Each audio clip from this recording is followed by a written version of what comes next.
Hi, this is Randy Finney with the Right Side of the Chart, and today is Monday, November 14th, 2022. Markets are now closed, so this will be the last video of the day. And what I wanted to do in this one is what I think are some of the most important things to watch this week. And that is primarily going to be the retail stocks and the retail sector.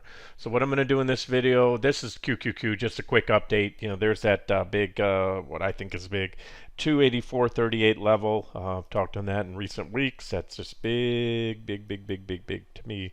Resistance level right there. We overshot, had a moment, what I call momentum fueled overshoot on Friday. A lot of momentum carrying through, and we pretty much parked on it today. I think what was that? Close enough. You can see the candle. We're still above it, so really no change there. 60-minute chart. Looks the same. You have the RSI divergence. You can see we tried to rally up today and then went back down. We hit it this morning, came back down there. Was that this morning's candle? Yeah, that was this morning's candle. And pretty much closed back down there again. Now we have actually what we didn't before is 60-minute divergence there on the QQQ. And we still have it, I told you earlier this morning, on NQ, NASDAQ 100 futures. Right here, there's your divergence. Goes up, up, higher highs and then lower lows on the indicators. And so like I said, that to me was a big level there, comparable level about 11, well, right about where we parked. I have it at 11,784 and we're at 11,759, so close enough. And again, this week will determine, are we going to come in all the way back for a back test? That's a pretty big fall. If so, I would put it at decent odds. We'll see. And then this video is going to give us some insight to where we might be headed. And there's our new uptrend line off the lows. It's pretty low down, and we could go all the way down there and still keep this near-term uptrend intact. But let me dive into what I'm going to cover here and show you the charts, what to watch for. We have two things happening this week. Well, not just two single things, but first of all, let me grab this right here and show you. This is retail sales. So remember that you can access the economic calendar as well as the earnings calendar on right side of the chart under on the resources tab at the top menu. Go to tools of the trade, and they're both there.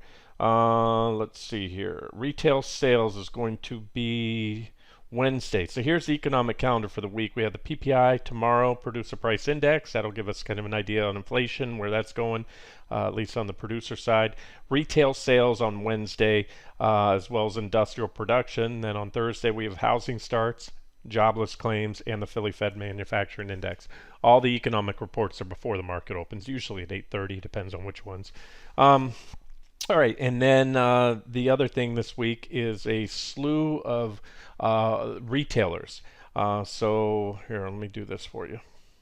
When you go into that tools of the trade area and you pull up the earnings calendar, you can type in, just enter a ticker right here and search. But this week we have, as I posted earlier this morning in that first post I got out to you, tomorrow before the market opens, we have Walmart and Home Depot. Walmart is the world's largest retailer, still is. As big as Amazon is, Walmart's the biggest. Amazon's number 2.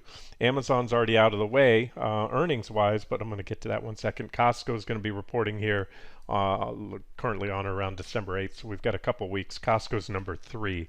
So you have Walmart, Amazon, and then Costco. Speaking of Amazon, because I'm going to get into the charts of Walmart in a second here, so far the technicals are playing out pretty well. We had that, to me, again, big level there, 101.45. That was T3 on my weekly chart, hit way back here early on in the bear market. Where is it? They were all labeled here somewhere. I used to say the target levels, but right here, 103.31, boom, bounce, and we took it out this week and came all the way down very close, within mere percentage point or two, to that next target there at 83.35, and then bounce. But as I said, coming up the other day, we had major resistance, support once broken, meaning 101.45 once broken, then becomes resistance, and that's where Amazon got knocked down. Like everything, like most of the big fangs, you have the positive divergence and all that good stuff. So there's certainly the potential for a much larger rally. Amazon potentially, if it wants to, can come up, test. There's the primary downtrend line. You can have an alternative. You could draw it like that or that. Big resistance here. And like I said, to me, we're not even anywhere close to this talking about a new bull market yet. That we start smashing through the 200-day, 40-week moving averages, put those in the rearview mirror, start taking out the primary downtrend lines. Yeah, then we have a whole nother discussion, and we might be able to look back and say, wow, that was the end of a great bear, or not a great one, probably one of the smallest bear markets measured in recent years. But and like I said, the technicals were constructive. But let's remember, we're in a bear market, and that's what tends to happen. You get these bullish divergences, just like in a bull market. You get bearish divergences, which either play out for a relatively minor correction, or they don't play out at all. So if this is a bear with quite a bit more to come, it could get sold into at any time. And what you want to look for, market leaders into resistance. Now, more so, let's talk. Let me go back to this chart I had up here where I had the retail sector. Okay, this is the retail sales historical chart.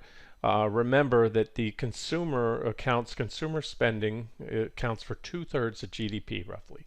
So that's pretty much, let's say, the earnings of the U.S. That's like their earnings report. And of course, retail sales, it's going to tell us how the consumer is holding up.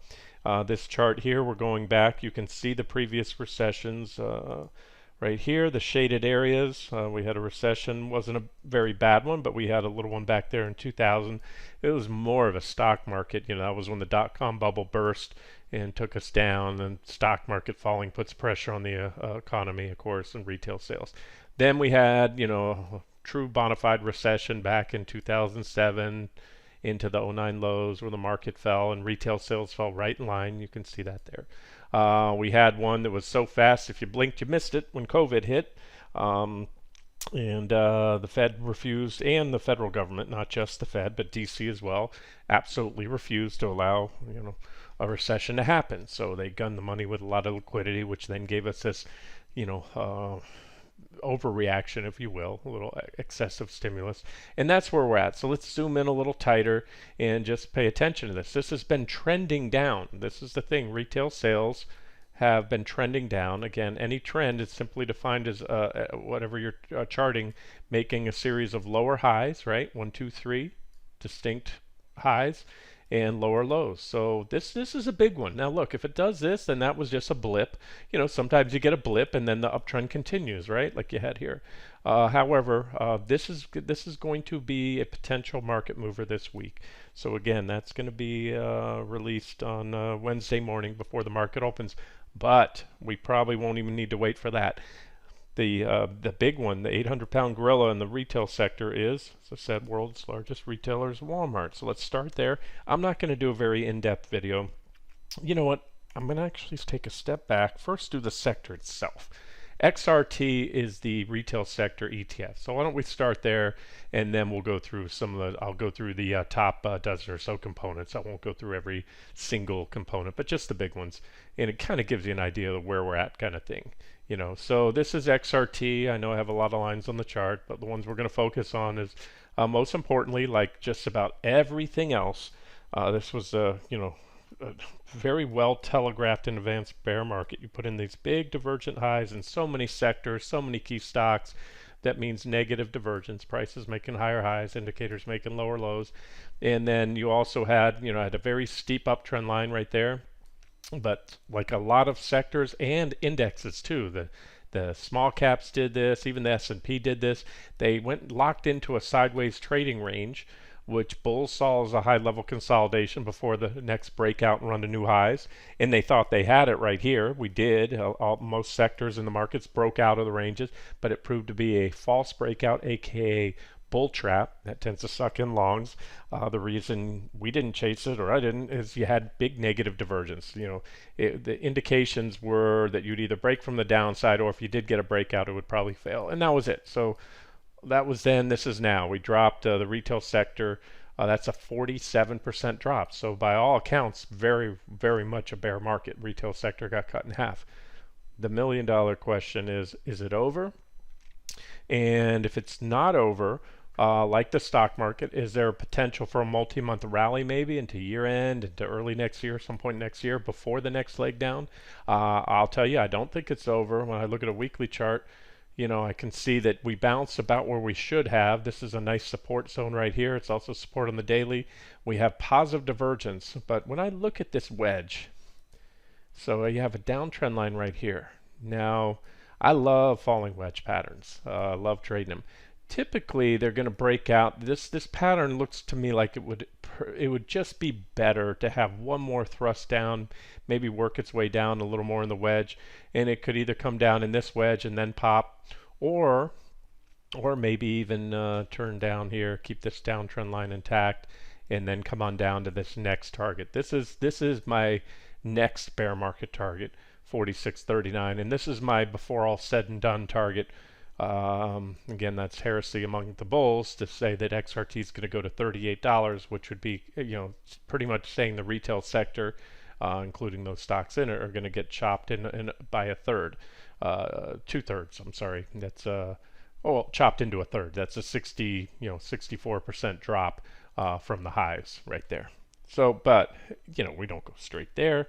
I've been long since before this bear market even started. I was saying it's going to be different from many others that most of us have seen in our lifetimes, or at least, it depends how old you are, or in quite some time, like in many decades. I think it'll be a multi-year bear, and it's going to have plenty of bulls within it. So, those bull markets will be cyclical bull markets within a larger secular bear market. So, but you have to get in front of them. You don't have to catch every one of them. You just can't be on the wrong side of it. In a bear market, it's fine to be in cash or miss a trade if you don't get a good opportunity. You just don't want to be fighting the wrong side of one of these trends, even if you're right ultimately, where things are going, and you position for it. It's going to be very painful to ride out the larger trends or the smaller trends within the big trend. All right, so where are we at on the weekly chart here? You have the big 40-week exponential moving averages, which are the same as the 200 days. We took them out right there, and we're below them, as well as the primary downtrend line. On the daily chart, this is what it looks like here. You can also see the 200-day moving averages, and you can see the primary downtrend line. This is the same wedge. It's the same pattern there. Where we go from here will depend on what happens with Walmart, I think, to a large extent, being it's one of the top components of XRT, as is Amazon. That's why I started out showing you the update on Amazon. All right, so Amazon, as we know, Amazon's already taken it on the chin, as I've said, and had a heck of a correction. And I'm sure there's a decent valuation case to be made when the stock has dropped almost 55% from its highs in less than a year. So Amazon's beat down. That is a very solid support, and we came close enough. Maybe we make another run at it, maybe not. We'll see. I just wanted to say that we're right now back testing that resistance. And so go to the next one, Walmart. Okay, so here's my take on Walmart. One reason I want to do the video. Here's my daily chart. I know I have a lot of lines here. What I can do is turn them off for you real quick and just show you what stands out to me. The most important lines are the primary uptrend line. This comes off the 2017 low right here. It's a nice clean uptrend line. By that, what I mean, you have distinct 1, 2, 3, 4 distinct reactions to help validate it. Look how perfectly the stock pulled, and all those sharp pullbacks, that's where the buyer stepped in on that trend line. And then right here, you gap down below it. And support, which a trend line was, once broken becomes resistance. So on the first back test, you got rejected, and this is another back test. So to me, again, earnings can go either way. You really, it's a pure gamble to get in front of a stock and try to bet it which way it's going to go, because especially in a volatile market, we've had volatility still high. Volatility goes both ways, up and down, and you tend to see more gaps in a market like this. So Walmart's probably going to gap up or down tomorrow, would be my guess. And you can bet it however you want. Now, just based on, if I had to place a bet on Walmart, I would bet it down, because looking at this, again, what I see is a primary uptrend line. We'll go here to the weekly chart. Let me do that for you. Here's my weekly chart, same uptrend line.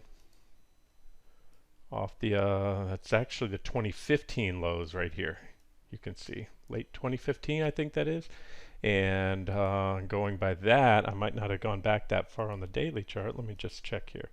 We have one, two, three, four, five reactions off that trend line. That was the one there before the breakdown, and now back test, and it has this little wedge. So to me, I like always give you my 2 cents, whether they're right or wrong. I always say that if the pattern, the posture, the technical posture of a stock is either clearly bullish or clearly bearish heading into earnings, more often than not, that means much more than 50% or more than 50%, the stock is going to go that way. If I look at a chart and I really can't make a strong bullish case or a strong bearish case, I'd say it's a crapshoot, 50-50, whether the stock's going to go up or down after earnings. So in this case, to me, this is a bearish chart. This is a big divergent high. We've been diverging for years, like the stock market, and it's not as if those divergences don't play out. Each one did play out for a big correction, right? And then finally this one. And it's just this one series of consecutive divergent highs. And so based on the scope of these divergences right here, it tells me as big as that drop was in Walmart, we already dropped 27%. It tells me, looking at this chart from a long-term perspective, you want to go really far out, this stock has a lot more to fall. And now this is my longest term chart. I go out to the monthly time frame. That's as far out as I go. This is when the stock came public back here in 1983. So we're going way back. You can see a nice uptrend line that has not been visited. In fact, I extended this trend line today. I already had this one here. I've had it, from right here. This is the same one on the weekly. That's the one we just broke, and we're back testing from below.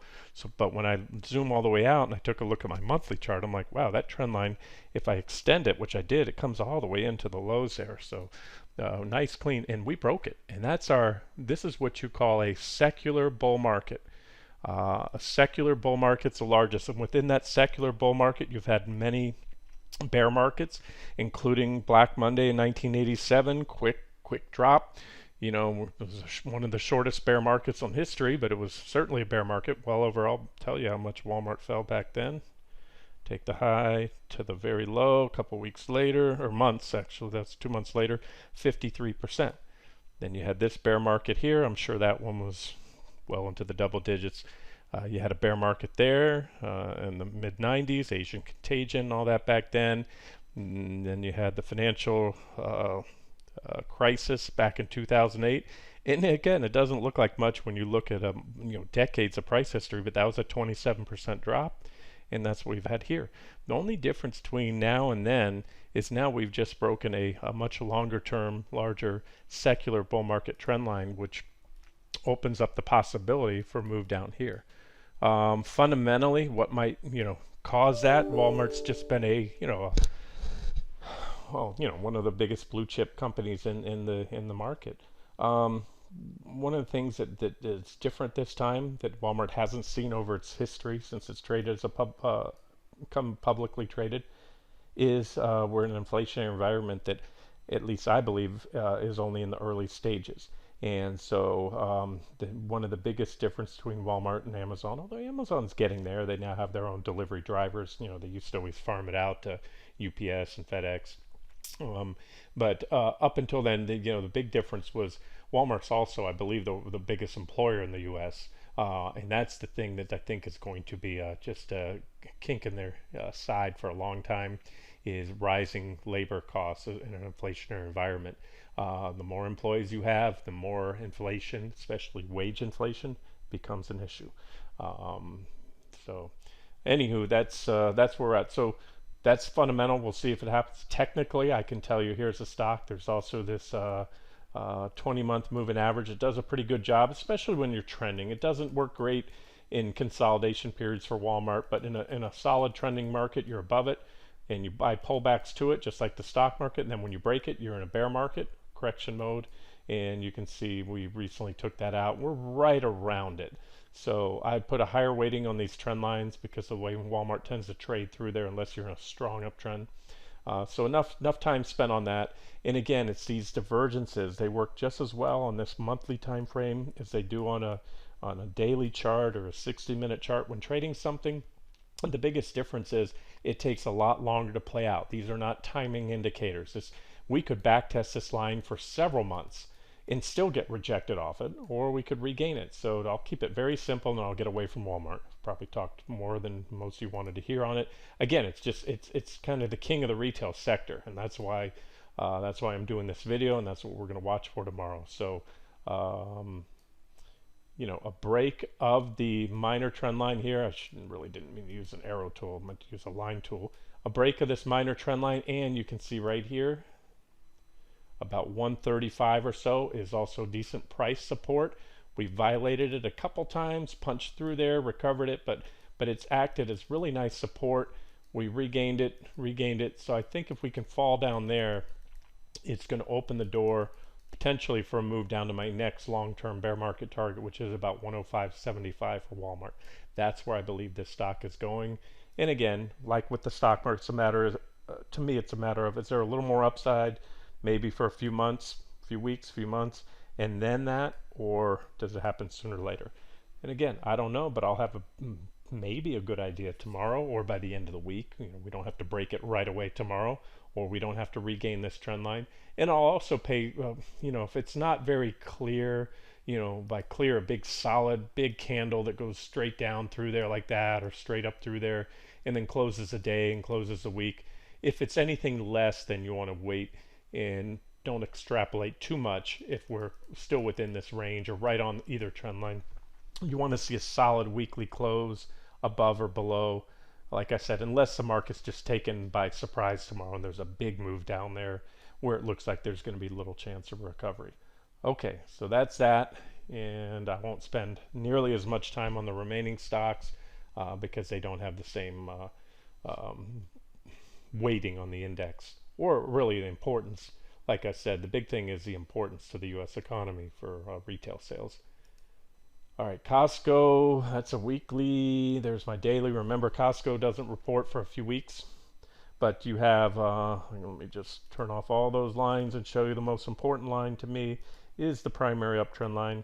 So Costco's held up relatively well. There's your primary uptrend line right there on the daily chart, but you did, like a lot of things, put in a divergent high back here, and you've been stair-stepping lower.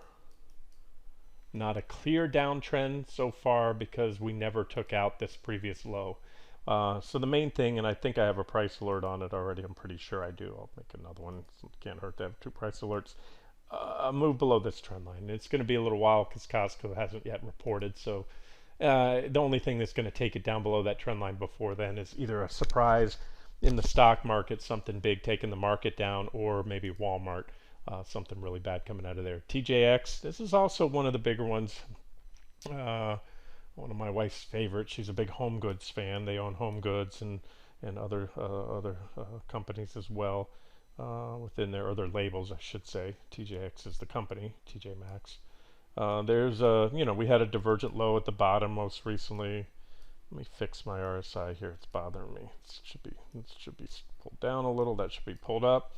So we zoom in nice and tight, and here's TJX, and let me see, they report Wednesday before the market opens, and you can see they have right now this little divergent high and a fairly clean uptrend line. So it has a pretty steep rising wedge pattern right there, and you have had divergence building for a while. So here's another one that I would say the odds favor a move down after earnings. But of course, you need to take out the trend line to get a sell signal. Your highs are not very distinct. This is really the range for the last couple of years where the stock has gotten to. And then every time it gets up here, it gets knocked down. And like everything, you want to wait for a sell signal. So these are the levels to watch. That's why I'm doing the video. You can set alerts. I'll set one myself. And the way it works is the more of these alerts I have popping off within the next, whether it's this week or whether it's 6 months from now, I may forget about this, move on, not watch a retail sector. But if 6 months from now I'm sitting at my desk and I get a beep, beep, alert goes off on TJX, and then I get one on Amazon, and then I get one on Walmart, then I know the retail sector is breaking down. And when those leaders break down, come hell or high water, the rest are going with it. So you don't have to have really more than these top ones going out. And there's Target's another one. Target's also reporting Wednesday before the market opens. Now Target's, see, I don't have a very clear opinion or good read on this chart. All I can see is Target put in a divergent low right here, had positive divergence, and it's been walking up, stair-stepping up kind of erratically. I can see it has resistance here overhead at about 184.88, pretty decent resistance, nothing great. Can't even draw a really good uptrend line below. All I can tell you, the big levels to me are the recent lows at about 138, and then, like I said, it's arty. But the thing is, too, this one looks like it's just working its way down in a new bear market. You have the primary uptrend line off the. This is the beginning of 2019 right here, and that's the primary uptrend line for Target. And it put in, like everything else, a divergent high. It's been zigzagging lower. So this one, your bull market, your primary trend line off the highs comes in all the way up here. This one has a lot of work to do to just say that the bear market's over. Unfortunately, if it gets all the way up there and breaks it, again, you don't want to ride that one short. So I'm not gonna spend much more time on this. Just to say, like I said, it put in divergent high up here, zigzagging down. Here's the thing, it doesn't look like a here I jumped out to a monthly chart. When I go out here on a monthly chart, I can see a trend line there, that same one that we had that minor uptrend line. We've been stair stepping down. We're on this trend line. This bottom line, this is minimum, I think, within the next, whether it's months or next couple of years, before this bear market's run its course. At minimum, Target looks to me to be going to 89.35 right there. And again, it's a matter of, are we going to bounce before then, or are we going to head down? And again, this week may or may not be pivotal. I'm sorry, for the retail sector. So we'll see. We'll see what if the market gives us any more clues on these big stocks. Let me rifle through the rest of the names quickly, and that just kind of paints a picture of the overall health of the retail sector. This sector is a little bit more diversified as far as performance goes. Remember, I did the cannabis stock video before this one, and then earlier today I also did, or recently, the gold mining and silver mining stocks. Those tend to be birds of a feather. They flock together, very tight correlation. But on retail, there's a whole bunch of different retailers. Some retailers are maybe shoes only, like a shoe retailer, fashion or clothes, or others are broad-based. Target and Walmart are selling groceries, which are a defensive product, as well as TVs and computers and everything else. So again, you're going to see some variation among the different retailers in XRT. TGT, so we're off that one now. Let's move on and just go through the rest of these quickly. Dollar General, this one is one of those stocks that have held up and is trading closer to 52-week highs right off than a 52-week low, really all-time high. But this is how this bear market's going to play out. There's going to be sector rotation. Tech led the first leg down and is bouncing. It's stronger lately, and I'm seeing rotation back into tech because, like I said, Amazon, stocks like that down 50%, Meta, you're going to have buyers step in. There is a valuation case to be made on those, whereas others you're going to see money start to come out of, and I think this will be one of them. So DG, Dollar General, big divergent high there, nosebleed territory. If I look at a weekly chart, which we are at right now, I see that divergence very clear and it's been building for a couple of years, and this one has a lot to fall once this trend line gives way. So that's DG. O'Reilly, this is automotive. I think the automotive parts companies like Pep Boys, O'Reilly, AutoZone, I think they've been the beneficiary of the whole the huge price inflation in the automotive industry, which was a combination of excessive demand when the government, both the Fed and Federal Reserve and the federal government, overstimulated the U.S. economy. Everyone had cash in pocket. They wanted to go out, buy a new car, new truck, this and that. And then at the same time, COVID hit.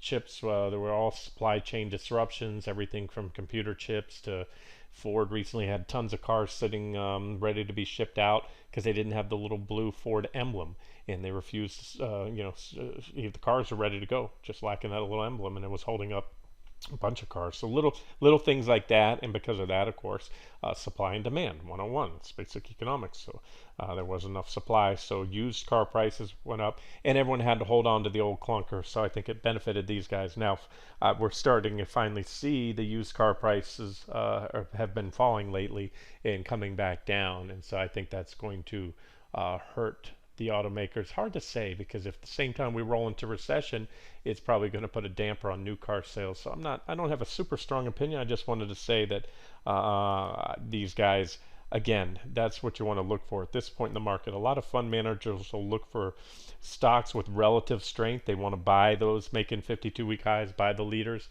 What I see is a stock that hasn't been taken out to the woodshed yet, like a lot of others. And I think the market's going to come after these stocks that are trading at all-time or near all-time highs. And again, it's the technicals. If I couldn't draw a big wedge and multi-year divergence on this stock in a trend line, I wouldn't even bother. But before all is said and done, a lot of hot air to come out of this stock. I don't even want to give you targets now. It's not one of my favorites. I'm just kind of giving you a bigger picture of the sector.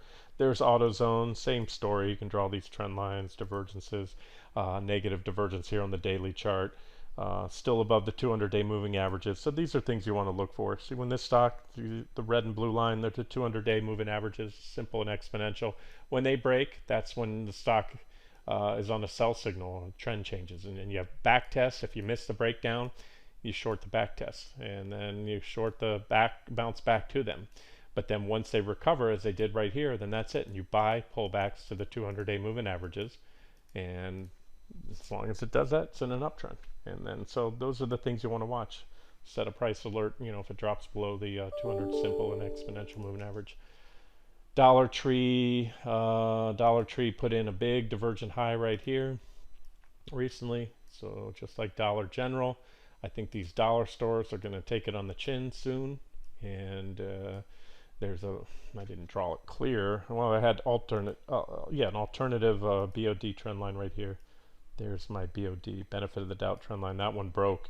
And so since then, it broke down from the wedge, had an initial leg down, had a kickback rally, but it was below the previous high. So there's our downtrend line off the highs. We have 1, 2, soon to be 3 if it can push up a little more. And then ultimately, I think this one's coming down here to 1978. I would put very good odds that that if you shorted this stock, threw away the key. Now, that's not a good strategy to do. You want your stops at some point, but if you did, and you set a buy to cover limit order at about 120, that would be hit. Whether we go up and make a marginal new high or not, let me just show you. And if so, you're talking about a 27-28% drop on it. And if we happen to go up, let me pull this down and make a new high, well, anytime soon it's going to be a divergent high if it happens soon. That's about the only thing I can guarantee you, and that's simple, just looking at these indicators which are lagging. So if it happens to pop to a new high, again, it has to do it soon to keep that divergence intact, and it would probably be a breakout that would fail, and then you'd head down there and it'd be even bigger than a 28% or so drop. KR, Kroger, already broke down. Remember, we're in the retail sector. This is a grocery store, obviously. Put in a divergent high after that little parabolic spike up, blow off top. Went in to break down, back tested from below, got rejected. There's price resistance there, about 49.54. And so that one, to me, it's already below trend, just recently broken down. Looks like it has more to go. ROST, Ross Stores, in a downtrend. Boom, boom, boom, boom, boom. If it breaks above that line, sure, bullish, but it still has to take out 104.14. Like everything else, there's just a mountain of resistance overhead. And this one has rallied back to the trend line, so it's an objective short there. You'd have to check earnings. I don't know when they report. Let me just look at my scratch pad here and tell you. Besides, so Walmart, Home Depot tomorrow, that one I didn't cover yet. Let me do that for you. Home Depot. Almost a divergent low, not quite. Let me see if I have a good read on this. Not a super strong read. There's a downtrend line off the highs. We popped it just last week. But remember, last week had a lot of momentum going up with that, that short squeeze that we had on Thursday, and or was it on Friday? And yeah, Thursday and Friday we followed through. So I don't have much of a read, but I can say, yeah, on the weekly chart here, I'll tell you that looks pretty decent. We put in a positive divergence down here on Home Depot. However, when I look at these targets, this one I have a high degree of confidence it's going down before all said and done to 248. So it's a matter of, is this breakout going to get sold into? Then we put in an even bigger divergent low. That would be the case soon. That would mesh with my T4 on my QQQ weekly chart being hit too. Just one more leg down. Or are we going to rally? And if we rally up, well, we've got big resistance there at 345.76. So there, and again, the takeaway from this video is these are the things I'm going to be watching this week. We also on the daily chart have resistance right here at about 319, right there. And so this is what we'll watch for Home Depot. Can it take out 319 and run up to the next level and maybe up there? Or are we going to get rejected? And if we do, then you want to watch these lows there at about 263. Anything below that is going to be very bearish. That was really good support on Home Depot, by the way. Look at that. We had a trading range right here, right? Straight line supposed to be. And then recently, that was also our lows right there. So big level. In fact, I'm going to mark it right now to set an alert. And that's that. So that is about it. I'm going to see if there's any others I wanted to cover. I think I was on Ross last time. WBA, Walgreens, Boots Alliance. That one just broke above a downtrend line, which it's hard to argue that's anything but bullish, although we're at a reaction high. Very overbought near term. That's the other thing too, guys. Remember, in a bear market, if you believe the bear market's over, disregard what I'm saying. But in a bear market, oversold is usually one and done. You get an oversold reading, overbought, runs up or above that 70 level, that's usually it, and those are excellent shorting ops, and then the downtrend resumes. But in a bull market, overbought tends to become more overbought or stay overbought for an extended period of time. Usually it still plays out for correction at some point. And in a bull market, you want to buy pullbacks to that oversold levels. Well, more you have to go back in time. So I just wanted to point that out. We're overbought.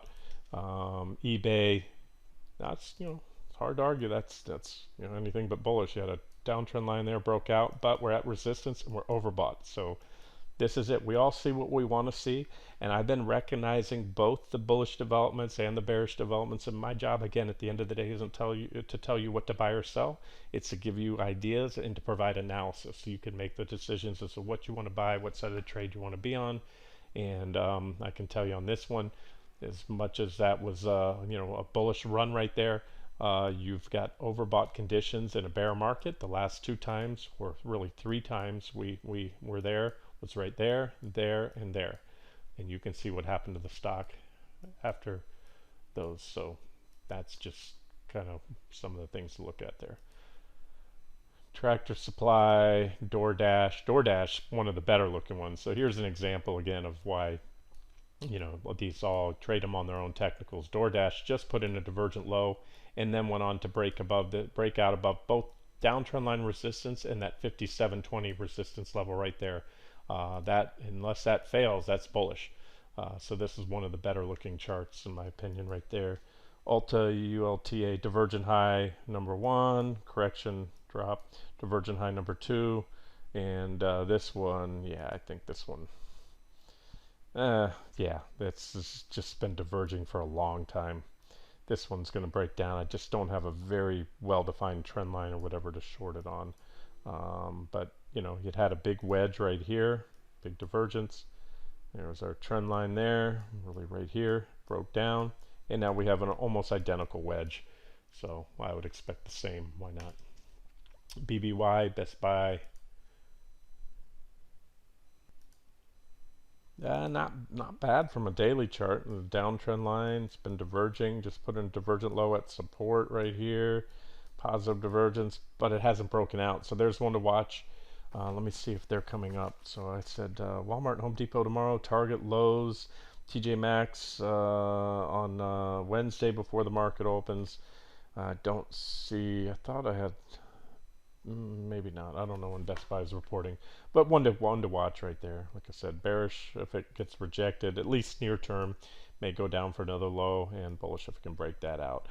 That's about it. That's all I wanted to cover for you. We'll stop it here. Video's long enough, but right at about 40 minutes.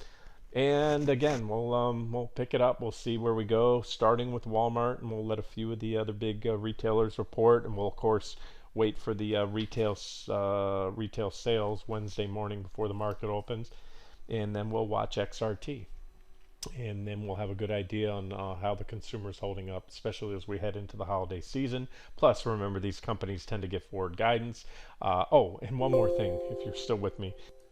I meant to do this in the beginning of the video. This kind of shows the trend on the macro side right now, and that's why I've been struggling with, you have one of the best technical setups that I've seen in years, as I mentioned, with the positive divergences and the bullish engulfing candles on the weekly charts and daily charts of the indexes.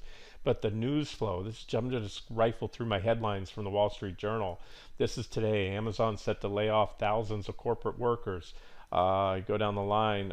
Democrats took the Senate. The whole buzz before this thing happened was that if the Republicans had to control House and Senate, you have a balanced government, and the stock market doesn't like surprises. So the fact that nothing would have happened had the Republicans taken both the House and Senate, we'd pretty much have a deadlocked government for the rest of the next 2 years. And the market would like that because there would be no more surprises, no more bills passed against certain industries that might affect something. Anywho, so what I'm seeing is just a flow. FTX, not only to declare bankruptcy, but they potential hack. 400 million worth of crypto is stolen, appears to be missing. That's more on the elections. Disney plans for cost cuts, layoffs, and hiring freezes. Memo. FTX, UK economy contracted in third quarter. Of course, as I mentioned, that's typical bear market action. Big rally, biggest rally since the last bear market when COVID hit. Jewel secures financing to avoid bankruptcy. Plans to cut 30% of jobs.